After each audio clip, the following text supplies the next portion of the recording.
Olá, tudo bem? Seguindo aqui nos nossos comentários ao CPC de 2015, no vídeo de agora nós vamos tratar a respeito do artigo 4º do CPC. Artigo 4º que diz o seguinte: as partes têm o direito de obter em prazo razoável a solução integral do mérito, incluída a atividade satisfativa. Ele fala basicamente naquilo que a própria Constituição já fala também. O artigo 5º, inciso 78 da Constituição, trata do direito fundamental à duração razoável do processo. E isso é repetido aqui, de certa maneira, nesse artigo 4º, como uma norma fundamental do processo civil brasileiro. Na verdade, é uma norma fundamental do processo brasileiro, quer dizer, o processo tem que durar um tempo razoável. Obviamente que esse conceito de duração razoável do processo é um conceito aberto, e para que ele possa ser preenchido é necessário que se verifique o caso concreto. E aí, há alguns critérios para aferição da razoabilidade da duração do processo. A doutrina vai indicar aí alguns critérios. E eu trouxe aqui os critérios estabelecidos na doutrina do professor Nelson Neri Júnior e da professora Rosa Maria de Andrade Neri, lá no CPC comentado, que inclusive eu recomendo a leitura.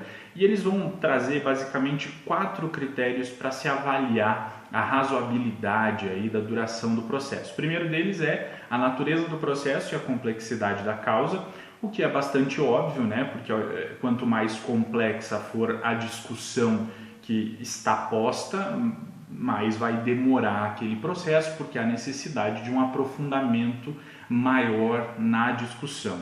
Segundo critério indicado por eles é o comportamento da parte, das partes e dos seus procuradores. Isso influencia na duração do processo, obviamente, porque quando as partes são diligentes, o processo tende a durar menos, então é necessário que esse comportamento seja analisado também. E sobre o comportamento das partes a gente vai tratar quando analisar os próximos artigos, o artigo 5º e o artigo 6º, que tratam exatamente sobre o comportamento das partes e dos procuradores. O terceiro critério seria a atividade e o comportamento das autoridades judiciárias e administrativas competentes. Aqui, então, os olhares saem das partes e passam a ser dos agentes públicos envolvidos no processo, e esse comportamento também vai influenciar no tempo. E, por fim, a fixação legal de prazos para a prática de atos processuais, dizem o professor Neri e a professora Rosa Maria, que assegure efetivamente o direito ao contraditório e à ampla defesa. Significa dizer o quê? É necessário que se observe a razoabilidade na duração do processo, mas o tempo não é o fator principal, determinante para tudo. Não pode ser assim. Deve-se respeitar também e principalmente essas garantias processuais constitucionais de natureza fundamental do contraditório e da ampla defesa. A gente não pode imaginar que, em nome da duração razoável do processo, o juiz esteja autorizado a restringir o contraditório, a restringir a ampla defesa, porque não é disso que se trata. São normas fundamentais que precisam estar em harmonia, certo? Além disso, é importante a gente tratar o seguinte: a Constituição, quando ela trata sobre duração razoável do processo, ela fala em assegurar os meios para o andamento célere do processo. Agora, a celeridade, como a gente pode perceber, não é necessariamente a finalidade. A celeridade aqui é um meio para se atingir a duração razoável do processo. Então é necessário a gente ter muito cuidado quando falam em princípio da celeridade. Na verdade, a norma fundamental é de duração razoável do processo. O meio para se atingir a duração razoável do processo é a garantia de celeridade da prática dos atos processuais. Agora, a celeridade ela não pode ser superior nessa dinâmica àquelas outras garantias fundamentais do processo, como é o contraditório, como é a ampla defesa, como é o devido processo legal.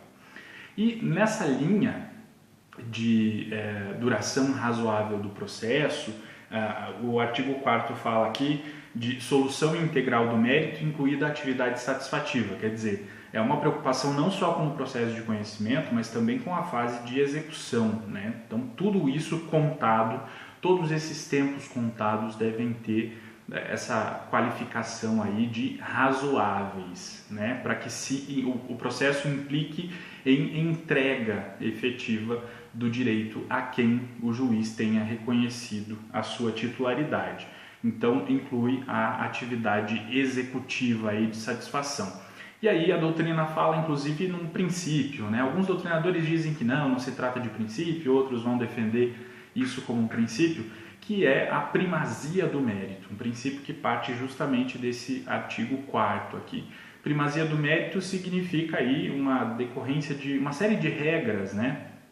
Que partem justamente dessa busca por um julgamento de mérito e por entregar o direito material a quem possa merecê-lo. A gente vê reflexos disso no artigo 6º, que a gente vai analisar num dos próximos vídeos. Lá no artigo 139, inciso 9, também há uma disposição que estabelece o poder do juiz de determinar saneamento de atos processuais. Quer dizer, atos que eventualmente sejam viciados, mas que possam ser aproveitados para otimizar a duração do processo, para que a gente possa superar eventuais entraves formais para se chegar na análise do mérito da causa.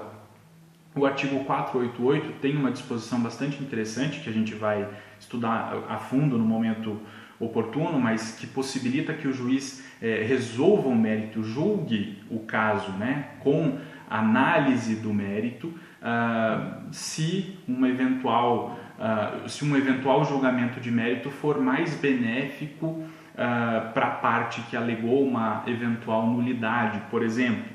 E no âmbito dos recursos, nós temos alguns dispositivos que também têm essa vinculação com a primazia do mérito. O artigo 932, parágrafo único, o 938 nos parágrafos 1º e 4º e o artigo 1029 no parágrafo 3º vão estabelecer, cada um a seu modo, regras no sentido de que os tribunais devem buscar sanear eventuais vícios nos recursos, vícios formais, a fim de aproveitar esses recursos, mesmo que eles contenham pequenos problemas formais, a fim de que se possa, a partir deles, então, analisar o mérito da demanda.